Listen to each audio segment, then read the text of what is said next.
I never thought I'd wake up one summer morning to find my lake the place where I raised my kids to fish, where neighbors once held 4th of July cookouts choked with black trash bags bobbing like bloated buoys. The stench hit before I even reached the shore. Banana peels, beer cans, greasy takeout boxes, all floating in the water I'd spent years keeping pristine. And standing smugly at the edge of the dock was Karen, our self-appointed HOA queen. Arms crossed like she just conquered new land. She laughed when I demanded answers, tossed her hair, and told me, "The lake is community property. I'll use it however I like." What she didn't know, what none of them knew, was that I'd been holding a card she couldn't touch. She thought she ruled the neighborhood, but every drop of water in that lake flowed through a system I alone controlled. The permits, the access, the very gates that allowed anyone to touch that shoreline. They were mine. And soon enough, her little trash war was going to backfire in a way she'd never forget. When you spend most of your life working with your hands, building homes and fixing the bones of old houses, you learn to appreciate things that last. I'm 56 now, semi-retired after 3 decades running a contracting business. My knees complain when I climb ladders, and my back has a permanent stiffness that no chiropractor can fully crack. But I've still got enough energy to take on the occasional side project. And more importantly, to take care of the one place I call heaven on earth, my lakefront home.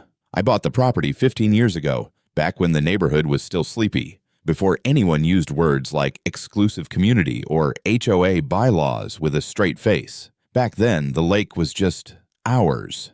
Not ours as in a legal collective, but ours in the sense that neighbors treated it like a shared treasure. Kids splashed off the docks in the summertime. Men stood with rods and reels at dawn, swapping fish stories while sipping cheap coffee from thermoses. Families gathered for fireworks, barbecues, or simply quiet evenings where the sun dipped into the water like it was melting into glass. For me, the lake was more than scenery. It was sanctuary. I'd sit on the porch with a glass of bourbon, watching the water ripple under the moonlight, listening to the soft slap of waves against the dock. After years of construction deadlines, noise, and dust, that peace was the kind of medicine I couldn't buy. I was proud of how I'd kept my shoreline clean and my dock sturdy. I paid out of my own pocket to repair erosion, pulled weeds from the shallows, and even filed for official water access permits with the county, something I knew would matter someday, though I never imagined how much. Now, I wasn't alone in this paradise. The neighborhood had about 30 homes, most clustered along the north and east side of the lake. At first, folks were decent. They brought pies to newcomers, waved when they mowed their lawns, and helped pull boats in before a storm. But, as in most neighborhoods, time and pride introduced complications. People wanted order. People wanted power. And that's when the HOA started flexing. At first, the HOA wasn't much more than a newsletter and a couple of folks deciding how to split the cost of lawn maintenance for the entrance sign. It seemed harmless, but over the years, the board grew teeth. Rules appeared about mailbox sizes, grass heights, paint colors. By itself, I could live with those. But when Karen got involved, things changed. Karen, how do I even begin? Imagine the loudest voice at a PTA meeting, the kind that always insists they know best, multiplied by 10 and given a little taste of authority. That's Karen. She was in her early 50s, with the permanent smirk of someone who thought she was smarter than the room, and the stamina of a gossip columnist who never needed sleep. She could spot an unmowed patch of lawn from 2 streets away, and she never let a minor irritation pass without turning it into a community crisis. At first, she was just annoying. She'd knock on doors to remind people of meeting times, or leave passive-aggressive notes about community standards. But the more influence she got on the HOA board, the more she thrived on control. She wanted to dictate everything from what flowers people planted to how long kids could leave bikes in driveways. She saw herself as the sheriff of suburbia, and everyone else as unruly townsfolk who needed her guidance. Me, I kept my distance. I smiled, nodded, and tried to stay out of her way. I had my dock, my lake, and my bourbon. That was enough. I didn't attend many meetings. I paid the dues.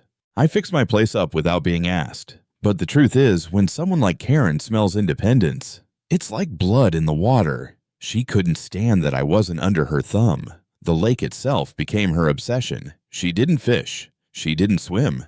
She didn't even like walking by it, since she once told people the mosquitoes were unbearable. But she loved the idea of controlling it. She talked about safety regulations, community liability, and even floated the idea of charging non-members for guest access. It was laughable, except some neighbors nodded along, too tired or too polite to fight back. I knew better than to underestimate someone like her. Beneath the pastel cardigans and fake friendly smiles, she carried a hunger for control that made her dangerous. And when she decided that dumping trash into the lake was her way of asserting dominance, I realized just how far she was willing to go. But before all that chaos started, I lived a simple routine. I woke early, brewed strong coffee, and sat by the water to watch the fog lift. Sometimes I'd take my small aluminum boat out to check the channels, making sure fallen branches weren't clogging the flow. I'd chat with my neighbor Tom, a retired firefighter, who often stopped by to swap fishing tips or gripe about Karen's latest antics. Life wasn't perfect, but it was good. That's the thing about peace. You never notice how precious it is until someone tries to steal it from you. And Karen, she wasn't just trying to steal peace. She was about to poison the very heart of our community, my lake. The first spark came on a humid July afternoon, the kind where the air itself feels heavy and the lake shines like a sheet of melted silver. I had been tinkering in my workshop, sanding down an old cedar board I planned to use for dock repairs, when I caught a whiff of something foul drifting through the open window. At first, I thought maybe a raccoon had gotten into the trash, but the smell was sharper, more rotten, the kind of stench you can feel coating the back of your throat. I walked down toward the shoreline, and that's when I saw it, a cluster of black trash bags dumped at the far edge of the lake, half of them already torn open by gulls and raccoons. Styrofoam containers floated out into the water, grease staining the surface in rainbow patterns. I stood frozen for a moment, because in all my years living here, I had never seen anyone defile the lake like that. And then I heard her voice. Karen. She was standing on the dock a few yards down, hands on her hips, barking orders at a younger man I didn't recognize. He was hauling another bag from the back of a pickup truck, struggling under its weight, while she pointed toward the water like a general commanding troops. I marched over, furious. Karen, I called, my voice echoing across the cove. What the hell are you doing? She didn't even flinch. Instead, she turned slowly, plastering that smug grin across her face. Oh, hi, just handling some community waste management. You're welcome. Community waste. I nearly laughed in disbelief. You're dumping garbage in the lake, she shrugged. It's cheaper than hiring out. The HOA budget is tight. Besides, this water belongs to the community, not you. If we want to use it, we will. I felt my blood pressure spike. You can't just, oh, I can. She cut me off, wagging a finger in my direction. We voted at last month's board meeting. Majority rules. Don't like it. Maybe you should try showing up once in a while. That was Karen's trick, twisting half-truths into weapons. Sure, they might have had a meeting. Sure, a handful of tired neighbors probably nodded along, but no one in their right mind would have approved turning a pristine lake into a landfill. You're destroying the water supply, I snapped. Do you have any idea what happens when trash starts rotting in there? The fish die, the smell spreads, the whole shoreline becomes unusable. Karen smirked, clearly enjoying herself. Then maybe it's time you moved. Not everyone cares about your little fishing hobby. You know, some of us are focused on property values. And if keeping dues low means a little creative dumping, so be it. Her words hit like a slap. Fishing wasn't just a hobby, it was the heartbeat of the lake, the thing that brought families together. But to her, it was nothing more than leverage. The younger man tossed another bag into the water. My fists clenched, and for a second, I imagined dragging both of them into the muck they'd created. But I stopped myself. Losing my temper was exactly what Karen wanted. She thrived on pushing people over the edge so she could play the victim later. Instead, I pulled out my phone and started recording. Karen's eyes narrowed. What do you think you're doing? Documenting, I said evenly, because when the county sees this, They're not going to pat you on the back. They're going to fine the hell out of you." She laughed, a sharp, grating sound. "Oh, please. The county doesn't care. I've been running this neighborhood for years. You think they'll listen to you? You barely show up to meetings. I'm the president. I make the calls." That was the moment I realized this wasn't a misunderstanding or a bad idea gone too far. This was deliberate. She wanted to show me she was in charge, that even the water wasn't safe from her reach. I stormed back to my property, heart pounding, the smell of rot clinging to my clothes. On my porch, I sat staring at the rippling mess, anger curdling into something else, determination. But I'll admit at first, I tried to brush it off. I told myself maybe it was a one-time stunt. Maybe she'd dump a few bags to make a point and then move on. I didn't want to escalate things unnecessarily. I've lived long enough to know that picking fights with bullies can spiral fast, and I still believe some shred of common sense might stop her. That night, though, when the breeze shifted, I caught the stench again. I walked to the waterline with a flashlight and saw more bags bobbing against the reeds, twice as many as before. The gulls circled overhead, screeching. Frogs that usually croaked at night were silent, and on the far side of the cove, I spotted her silhouette, arms crossed, watching me, as if daring me to say something. I realized then this wasn't going away. Karen wasn't testing boundaries. She was declaring war, and if she wanted war, well, she had no idea who she was up against. If the first pile of trash was a spark, the weeks that followed were a full-blown wildfire. Karen wasn't satisfied with her opening stunt. No, she had tasted the power of disruption, and she wanted more. Within days, the lake became her stage. Every time I looked out at the water, I saw new debris floating: styrofoam, plastic bottles, even rusted lawn chairs. She acted like she was curating a landfill exhibit. The gulls swarmed, the smell thickened, and every ripple carried the sound of something breaking our peace, our community, and my patience. At first, I tried the diplomatic route. I called an HOA meeting, something I hadn't done in years. I thought if I got everyone together, face to face, reason might return. But Karen had already poisoned the well. When I walked into the community center that evening, she was standing at the front with her clipboard like a queen on her throne. Her loyal followers, the ones who nodded along to everything she said, sat in the front row, arms folded. The rest of us filled the back, weary and cautious. I cleared my throat. "Folks, the dumping in the lake has to stop. This isn't just unsightly. It's dangerous. We could be looking at pollution, property damage, even health hazards if this continues." Karen tilted her head, plastering on that fake smile. "Oh, don't be so dramatic. We're just managing our budget wisely. Unless... Of course, you'd like to pay triple dues to cover waste removal." Murmurs rippled through the room. Some neighbors glanced at me apologetically, but no one spoke up. Karen had a way of making people feel small, like disagreeing with her meant painting a target on their backs. I tried again. "This isn't about money. It's about respect for the lake. We all moved here because of it. Do you really want your kids swimming in garbage?" That was when Karen pounced. "Funny you mention kids," she said, voice dripping with condescension. "Maybe if you had some of your own around here, you'd understand the importance of keeping dues low. Not everyone can afford to throw money at every problem." A sharp pang went through me. My kids were grown, long moved out, building lives of their own. But she said it like a weapon, as if not having toddlers running around made me irrelevant. I clenched my jaw, but before I could respond, she raised her voice to the crowd. "See? This is what I've been saying. He wants us to pay for his hobbies, fishing, boating, all things that serve him, not the community." Well, the community has spoken. The lake is ours. The room went quiet. No one challenged her. Not then.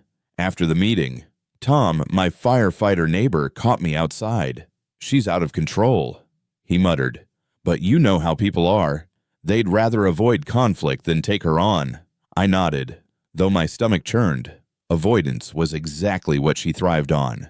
The next escalation was more personal. A week later, I got a notice taped to my front door, a violation for improper lawn maintenance. According to Karen, my grass exceeded the HOA's height limit. Never mind that I'd mowed it just 2 days earlier. Then came another notice my fence paint was not within community standards. The paint was less than a year old, crisp white, perfectly acceptable. She was making things up just to bury me in paperwork. Each notice carried the threat of fines. $50 here, $100 there. It was harassment, pure and simple. When I confronted her, she smirked. Just doing my job. If you can't keep up with the rules, maybe you're not cut out for this neighborhood. I wanted to laugh. This from the woman turning the lake into a garbage pit. But that was her genius accuse others of breaking rules so no one noticed her own violations. The worst came when she rallied her supporters into action. One Saturday morning, I woke to the sound of trucks backing down the road. I looked outside and saw half a dozen HOA volunteers unloading more trash, not bags this time, but old appliances, busted furniture, anything they could scavenge. They tossed it straight into the water like they were feeding some monstrous appetite. I stormed down to the dock, shouting for them to stop. Karen stood at the center of it all, arms crossed, grinning. "Community cleanup day," she announced. "We're disposing of unwanted junk in a cost-effective way. You should thank us." Neighbors watched from their porches, some shaking their heads, others pretending not to see. That was the hardest part, the silence of the majority. People who hated what she was doing but feared crossing her more. That night, as I sat on my porch staring at the mess, the smell was unbearable.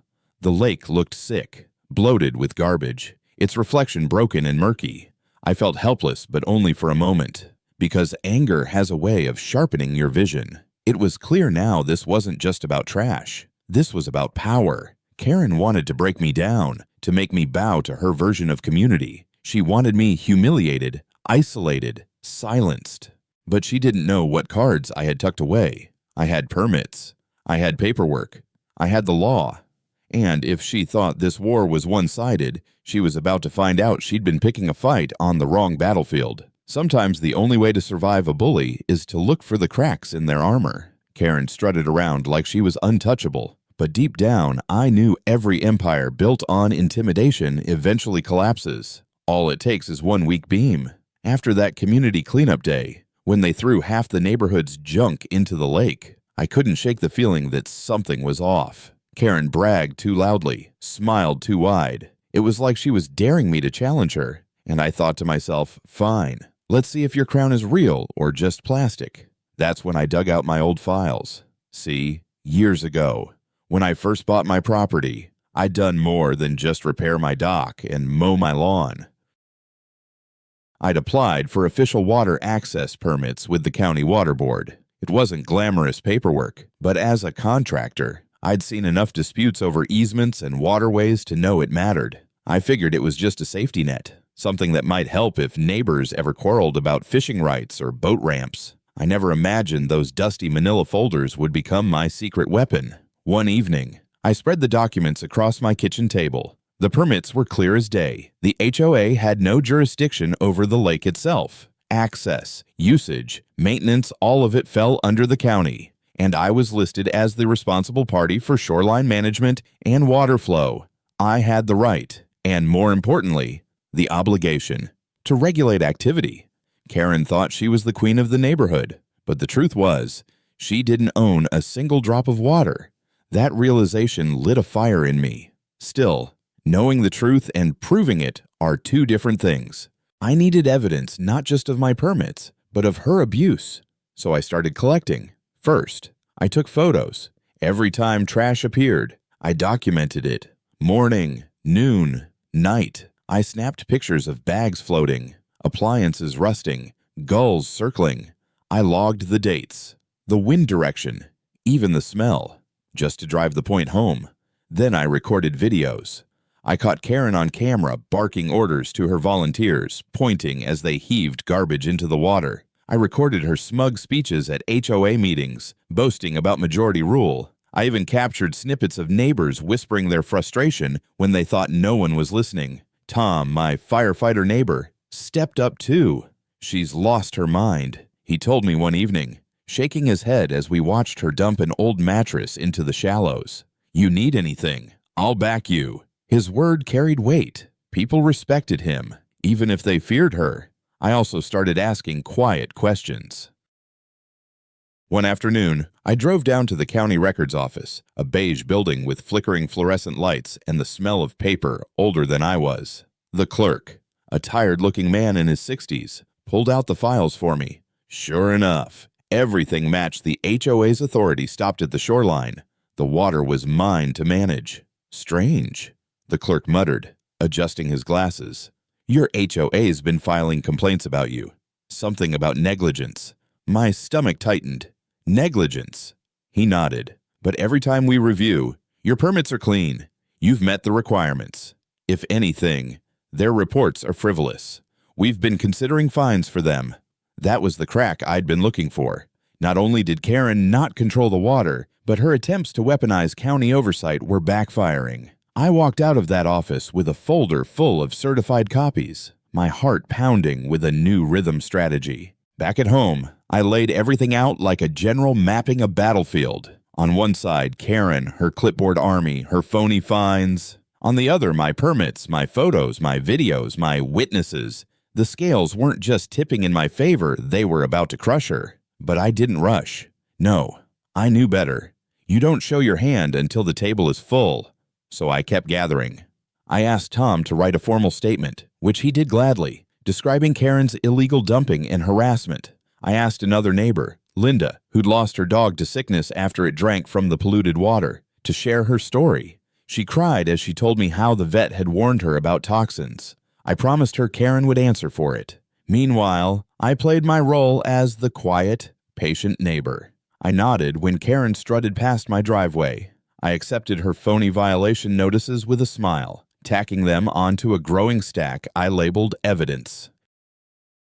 Every time she thought she'd gotten under my skin, I let her believe it. But inside, I was steel. One night, sitting on my porch with a bourbon in hand, I watched the lake under the moonlight. The water was dark, choked, reflecting the garbage like scars. It hurt to see, but beneath that pain was resolve. Karen had overreached. She thought she'd broken me. What she didn't know was that her arrogance had exposed the very weakness I needed. The law wasn't on her side. The lake wasn't hers. And soon, the entire neighborhood was going to find out. If there's one thing I've learned about people like Karen, it's that they can sense when the ground shifts under their feet. They may not know exactly what's coming, but they feel the tremors. And when they do, they don't back down, they lash out. The first sign came in the form of a letter, not an ordinary HOA violation notice, but a thick, official-looking envelope with the HOA's letterhead printed in bold.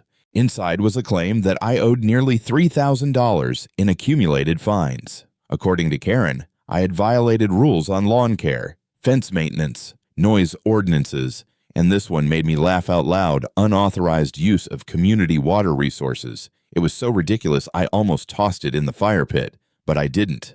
I filed it under evidence, where it belonged. Then came the whispers. At the grocery store, I noticed neighbors avoiding eye contact. A few offered me tight, uncomfortable smiles, but others hurried down the aisle. Later, Tom told me Karen had been spreading rumors that I was endangering the community by letting the lake rot, that I'd ignored her warnings, that I was the reason the fish were dying and the mosquitoes were breeding. The sheer audacity of it made my blood boil. She was the one dumping trash, yet she was painting me as the villain, and people were starting to believe it.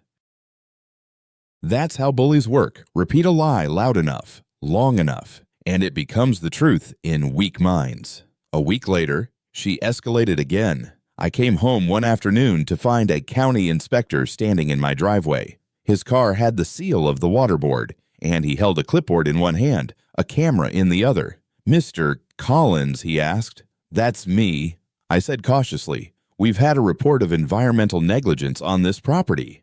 Claims of unlawful dumping, improper shoreline maintenance, possible violations of your water permits." My stomach twisted, but I kept my face steady. I assumed the report came from the HOA president. He gave a small shrug. "Can't disclose sources. Mind if I take a look around?" "Not at all," I said, gesturing toward the dock. "You'll find what you need." We walked down together. The inspector frowned at the floating trash, scribbling notes. But when I pulled out my folder of permits, my logs, my photos, And yes, even videos of Karen orchestrating the dumping. His eyebrows shot up. "Sir," he said after flipping through the papers, "this doesn't align with the complaint. In fact, this documentation shows you've met and exceeded requirements." I nodded. "And the dumping, not me, her."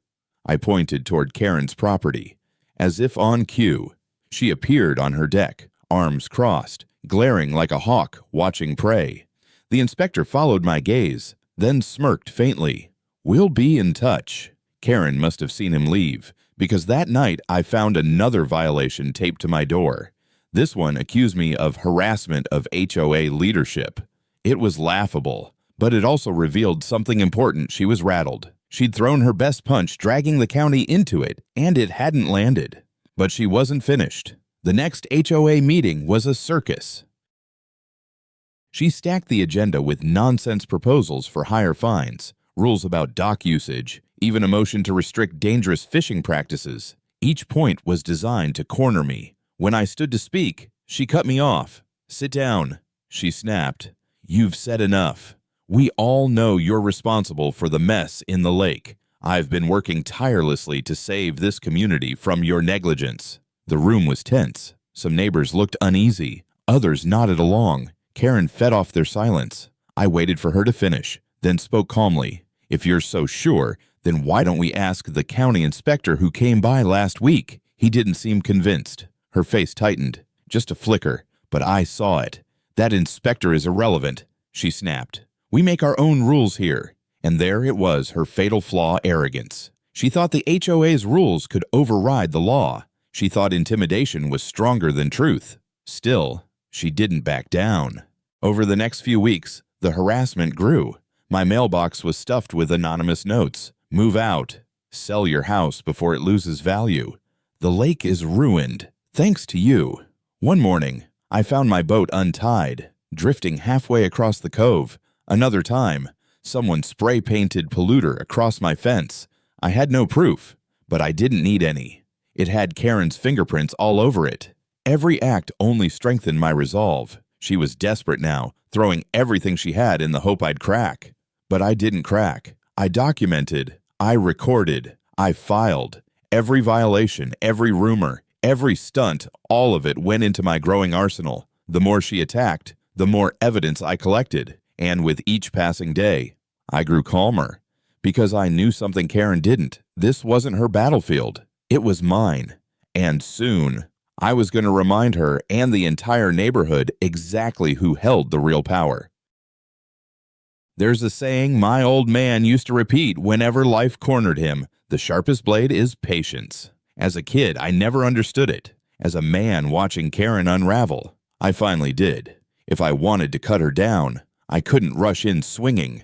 I had to wait, sharpen, and strike only when the whole blade gleamed. After weeks of her petty attacks, the fines, the vandalism, the rumors, I had more than enough evidence to bury her. But I knew better than to play all my cards too soon. So I began preparing the counterattack with the kind of precision I once reserved for blueprints and load-bearing beams. First came the paperwork. I spent late nights at the kitchen table, surrounded by stacks of files and photos. Every violation notice, every anonymous note, every snapshot of her dumping trash into the lake, I cataloged it all. Dates, times, witnesses.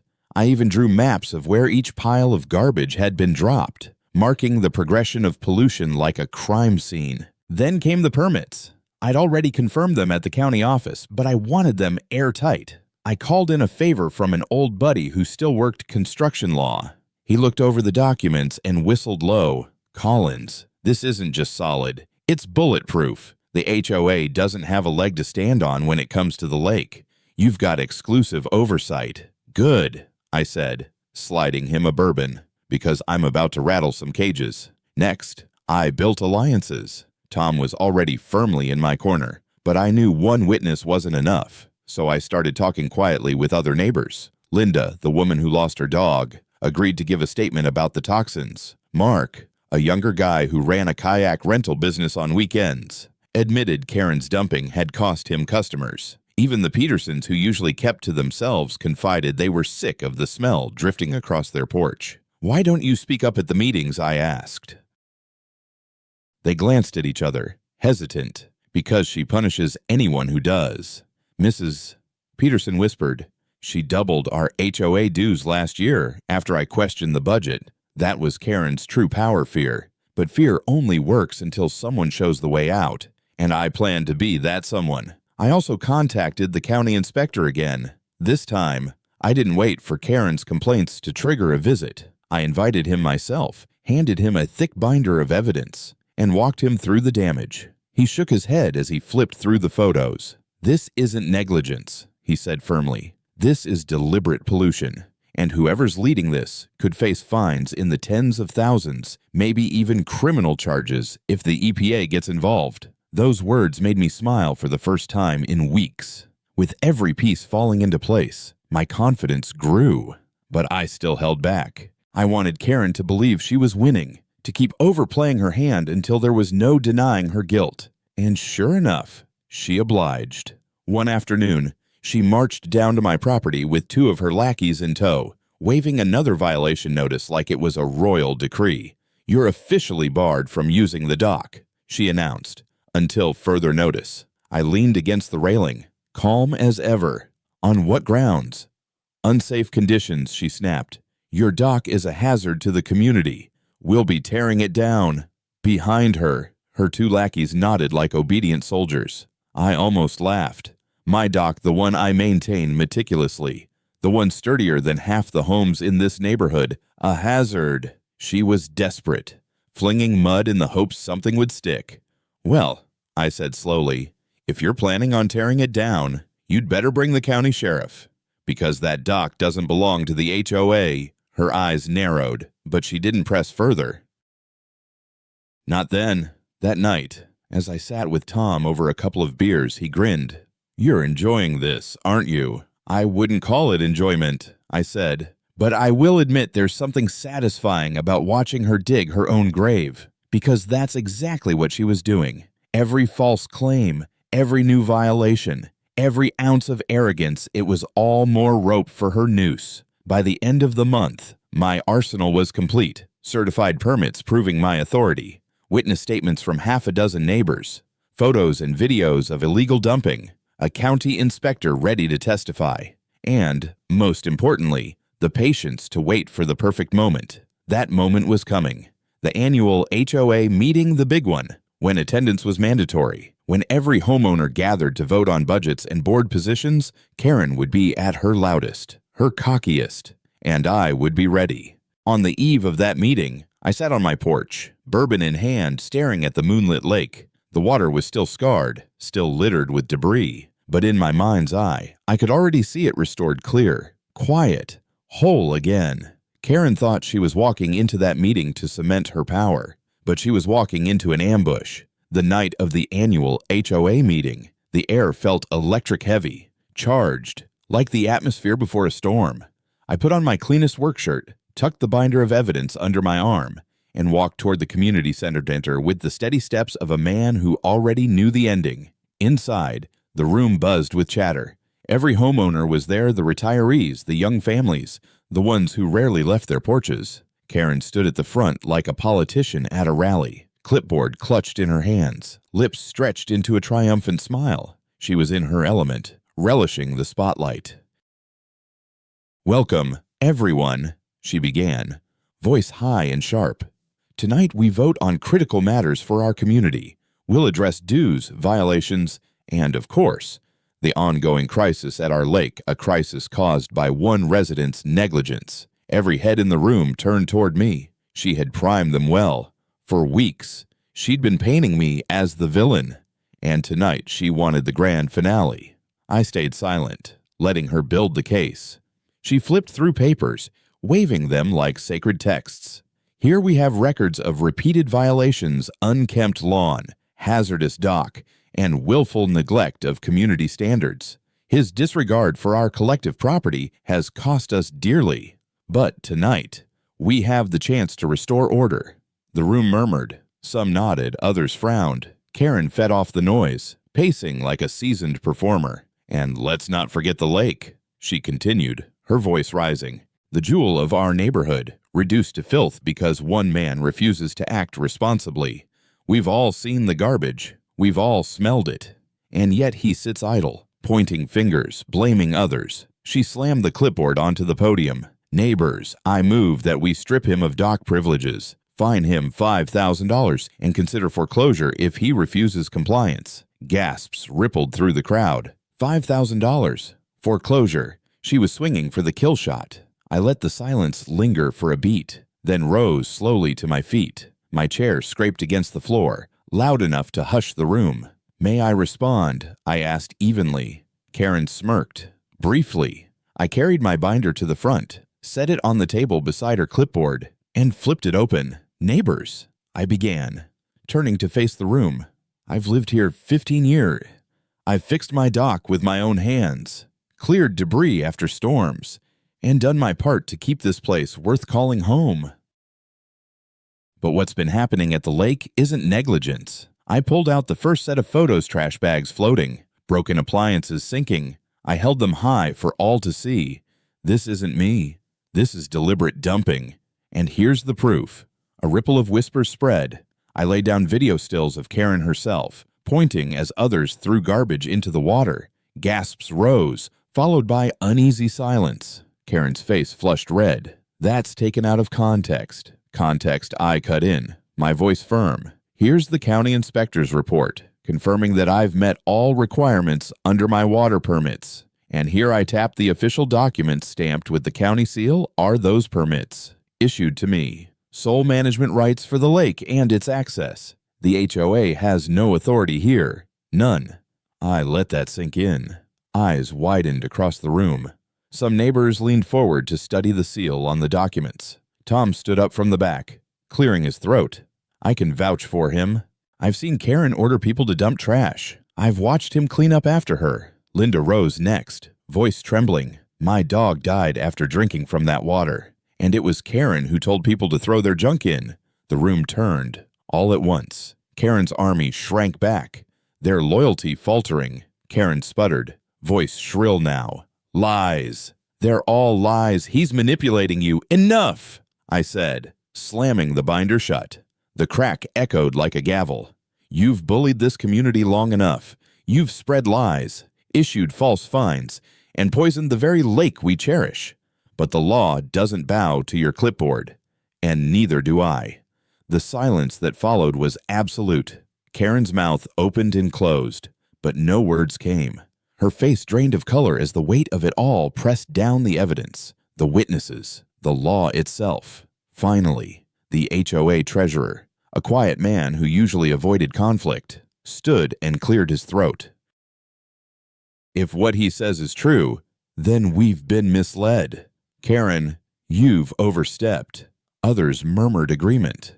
A woman in the front row whispered, "We should have stopped this sooner." Karen looked around, desperate for support, but the crowd that once nodded along now turned away. I straightened, calm as a lake after a storm. Neighbors, I won't fine you, shame you, or bully you.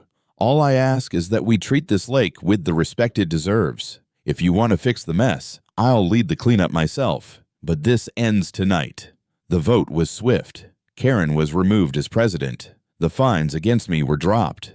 And for the first time in months, I felt the air clear like stepping outside after a downpour. Karen stormed out, heels clacking, muttering about lawsuits that would never come. I watched her go, not with anger, but with the quiet satisfaction of a man who knew justice had finally surfaced. And when I returned home that night, I walked down to the dock, looked at the moon shimmering on the scarred water, and whispered to myself, one battle won. The rest is cleanup. When the meeting ended and the crowd spilled into the night, I stayed behind for a moment. The room was quiet now, chairs askew, papers scattered a battlefield after the fight. Karen's absence lingered like the echo of a slammed door. For the first time in months, I felt something I hadn't dared hope for relief. But victory is never just a moment. It's what comes after that proves its worth. The very next morning, Tom and I started the cleanup. We hauled our boats out, strapped on gloves, and set about pulling garbage from the lake. It was back-breaking work. Rusted appliances weighed us down. Bags tore apart in our hands, spilling rotten food and moldy papers into the water. The stench clung to us like smoke, but little by little, The lake began to breathe again. Neighbors trickled in. At first, it was just Linda, quietly scooping styrofoam cups with a net. Then Mark brought his kayak, loading it with cans and bottles. By the afternoon, half a dozen others had joined. Even the Petersons, usually cautious, carried buckets to the shore. It wasn't just about removing trash. It was about reclaiming something we had almost lost, not just the lake, but the spirit of our neighborhood. For once, we weren't afraid of Karen's retaliation. She had no authority left to wield. The county inspector returned 2 days later, clipboard in hand, eyes widening at the sight of the cleanup crew. "Looks like you've turned it around," he said, scribbling notes. "And for the record, we've opened a formal case against your HOA president. Illegal dumping on this scale. She could be looking at serious fines." I didn't gloat. I didn't cheer. I just nodded. Justice wasn't always loud. Sometimes it was the quiet satisfaction of knowing truth had caught up to arrogance. In the weeks that followed, the changes were remarkable. The lake cleared, fish returned, and children played by the water's edge again. On summer evenings, laughter drifted across the cove instead of the sour stench of rot. Even the gulls seemed calmer, circling lazily instead of diving at trash. As for Karen, she vanished from sight. Rumors swirled that she'd put her house on the market, that she'd fled to stay with family, that she was fighting county fines she couldn't pay. I didn't chase the truth. For me, the chapter was closed. Her power was gone, and with it, the fear that had choked this community. One evening, as I sat on my dock with a glass of bourbon, Tom joined me. We watched the sun sink into the water, golden light reflecting off the ripples. "You really showed her," he said, grinning. I chuckled. "She showed herself. I just held up the mirror, and that was the truth. Karen's downfall wasn't because I was stronger, louder, or meaner. It was because she built her empire on intimidation, and intimidation collapses when people stand together. In time, the HOA rebuilt too. With Karen gone, leadership shifted, rules relaxed. Meetings became about community again, not punishment. And though I still kept my distance, I'd had enough of HOA politics to last a lifetime. I knew I had neighbors I could count on now. The lake wasn't just mine. It was ours again, in the truest sense. Looking back, I realized the lake itself had been the perfect symbol all along. Water reflects what's above it. When Karen ruled, all you saw was garbage, anger, and fear. But once the truth came out, the reflection cleared, showing us the beauty that had been there all along. That night, I raised my glass to the still water and whispered a promise: never again. Never again would fear or arrogance choke this place I loved, not as long as I had a voice, a dock, and the permits to prove it. Life has a way of testing us with bullies in different forms, some with clipboards, some with louder voices, some with titles that don't mean as much as they think. But the truth is, authority built on fear is fragile. It crumbles the moment someone refuses to bow. I didn't defeat Karen by shouting louder or stooping to her level. I defeated her with patience, with proof, and with the quiet certainty that the law and truth were on my side. And when neighbors saw that, they stood too. So if you take anything from my story, let it be this: never let fear silence you. Stand firm, even when you feel outnumbered, because one person with the truth can outweigh a crowd built on lies. Now, I'd love to hear from you. Have you ever faced a bully in your neighborhood, workplace, or even your own family? Share your story in the comments below. And if this tale struck a chord, don't forget to like the video and subscribe. We've got more HOA dramas, more twists, and more lessons worth remembering.